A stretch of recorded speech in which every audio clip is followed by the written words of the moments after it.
उन लोगों को बस एक ही चीज़ कहना चाहता हूँ और आश्वस्त करना चाहता हूँ कि हाँ, मैं आप समर्थक रहा हूँ और मैं हूँ, लेकिन उससे कहीं ज़्यादा ज़रूरी ये है कि मैं एक बीजेपी विरोधी हूँ।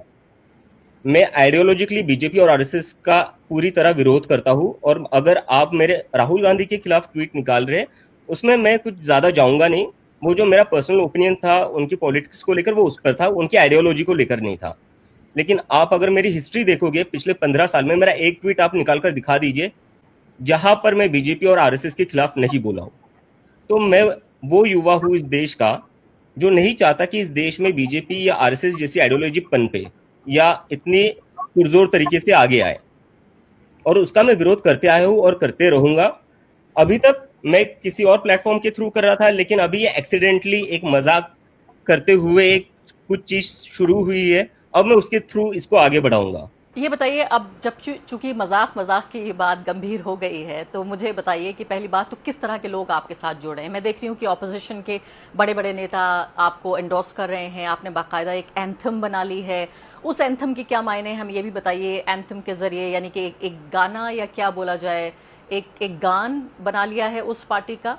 और इसके अलावा ये अब क्या करने वाली है आपकी पार्टी, क्योंकि आपने किया मजाक में, लेकिन हो गया है मामला गंभीर, अब आपको कुछ करना ही पड़ेगा। हमें प्लान बताइए। इसको मैं पूरी अब जिम्मेदारी के साथ में ये चीज एक्सेप्ट करता हूँ कि भले ही ये चीज मजाक से शुरू हुई हो, और मैं कई सारे लोगों को ये बता रहा हूँ कि ये जो सरकार है या ये जो विचारधारा है जो हमारे देश में पिछले 15 साल से है, उन्होंने इस देश का मजाक बनाकर रख दिया था, उन्होंने इस देश के संस्थानों का मजाक बनाकर रख दिया था। तो अब हम मजाक से एक नई पार्टी बनाएंगे। तो ये पार्टी अब भले ही मजाक से शुरू हुई हो, लेकिन ये आगे जाकर हम पूरी कोशिश करेंगे कि कैसे इसको एक प्लेटफॉर्म बनाया जाए जहां पर और युवाओं को जोड़ा जा सके और उनको पॉलिटिकली और अवेयर किया जा सके, पॉलिटिकली एम्पावर किया जा सके।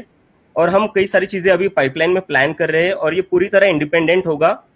हम कहीं पर भी किसी भी पार्टी से कोई हमारा है नहीं अभी। ये पूरा एक अपने आप में एक इंडिपेंडेंट ऑर्गेनाइजेशन की तरह रन करेगा।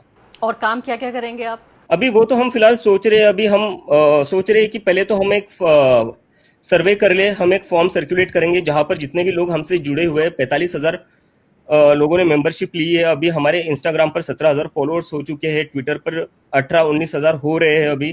तो इन सारे लोगों से हम पूछना चाहते हैं कि एक युवा होने के नाते आप इस देश के बारे में कैसा महसूस करते हैं, आपकी आज की प्रॉब्लम्स क्या है, और इस देश को लेकर आपकी उम्मीदें क्या है।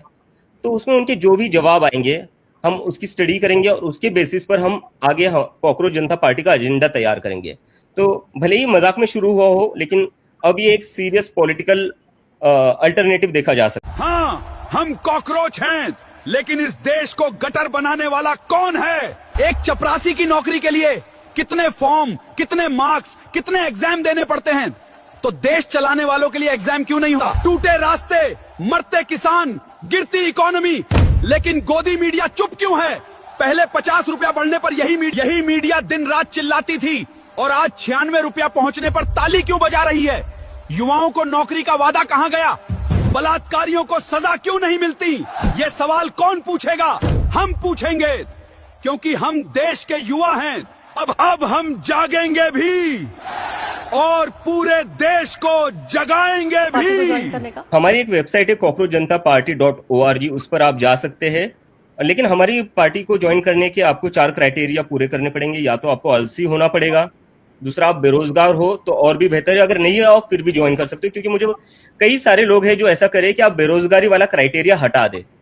हम काम करते हैं लेकिन फिर भी हम खुद को कॉकरोच समझते हैं, तो वो एक है। और दूसरा, आपको सरकार के खिलाफ और आरएसएस की विचारधारा के खिलाफ खड़ा रहना पड़ेगा।